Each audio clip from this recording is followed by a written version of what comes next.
गुजरात के साप्ताहिक मौसम पूर्वानुमान के इस बुलेटिन में आपका स्वागत है।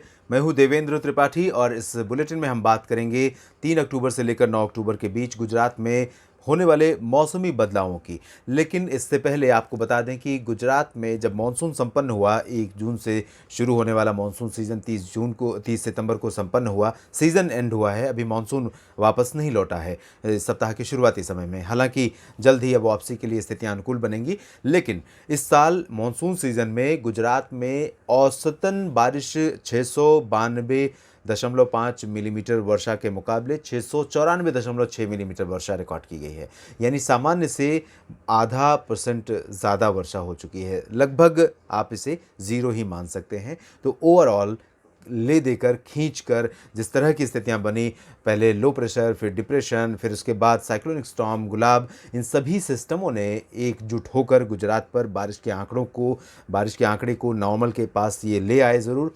लेकिन बात वही है कि शुरुआती समय में लंबी अवधि तक बारिश नहीं होती रही, किसान परेशान होते रहे और उसके बाद अचानक जब बारिश आई तो ऐसा लगा कि तबाही मच जाएगी। तो ये दोनों तरह से ये मानसून गुजरात के कॉन्टेक्स्ट में ज़्यादातर इलाकों के लिए बहुत अच्छा नहीं कहा जाएगा किसानों के संदर्भ में, खेती के संदर्भ में, क्योंकि पहले सूखा, उसके बाद बाढ़, इन दोनों ही स्थितियों से खेती को बड़े पैमाने पर नुकसान पहुंचता है। लेकिन इसके बावजूद किसानों की जिजीविषा को मैं सलाम करूंगा, जो ये कहते हैं कि ओवरऑल कम से कम नॉर्मल के आसपास तो बारिश का आंकड़ा पहुंचा, इससे कम से कम ग्राउंड वाटर रिचार्ज हुआ और पोखर जलाशय तो कम से कम फिल्ड हो गए, रिजर्वायर्स भर गए, जिससे अब आने वाले सीज़न में जो फसलें उन्हें उगानी है उसके लिए कम से कम पानी का प्रबंध तो हो गया।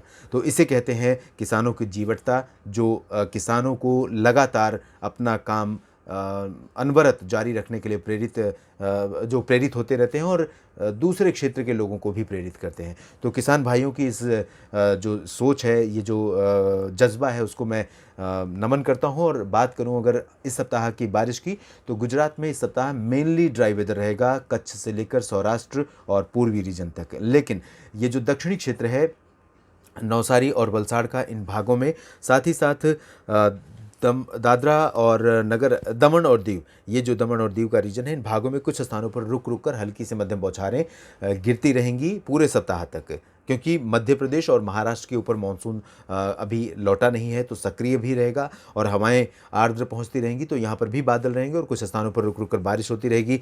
कभी कभी नवसारी और डांग, तापी, सूरत तक ये स्थितियाँ आपको देखने को मिल सकती हैं। और सप्ताह के आखिरी, ये जो सप्ताह है 3 से 9 अक्टूबर के बीच का, तो 7 के बाद 8 और 9 अक्टूबर को ऐसी स्थितियाँ बन सकती हैं जब यहाँ पर सूरत, भरूच और नर्मदा तक, उदयपुर तक बारिश दर्ज की जा सकती है। साथ ही साथ यहाँ पर दादरा और नगर हवेली में, साथ ही भावनगर, अमरेली, सोमनाथ, वेरावल, जूनागढ़ और राजकोट में, पोरबंदर तक बारिश देखने को मिल सकती है। लेकिन उत्तरी इलाकों में पूरे सप्ताह मौसम मुख्यतः ड्राई रहेगा। हालांकि ये जो महिसागर, दाहोद, पंचमहल, गोधरा और छोटा उदयपुर है, मध्य प्रदेश और साथ ही साथ राजस्थान से सटे हुए जो रीजन है, इन भागों में कहीं कहीं पर लाइट रेन हो सकती है सप्ताह के आखिरी दिनों में। बहुत ज़्यादा बारिश की संभावना फिलहाल नहीं है। तो इस मौसमी संभावना को ध्यान में रखते हुए किसान भाई अब अपने खेती के काम को आगे बढ़ा सकते हैं। गुजरात के साप्ताहिक मौसम पूर्वानुमान के इस बुलेटिन में अभी इतना ही। आप बने रहिएगा मौसम तक चैनल के साथ। धन्यवाद।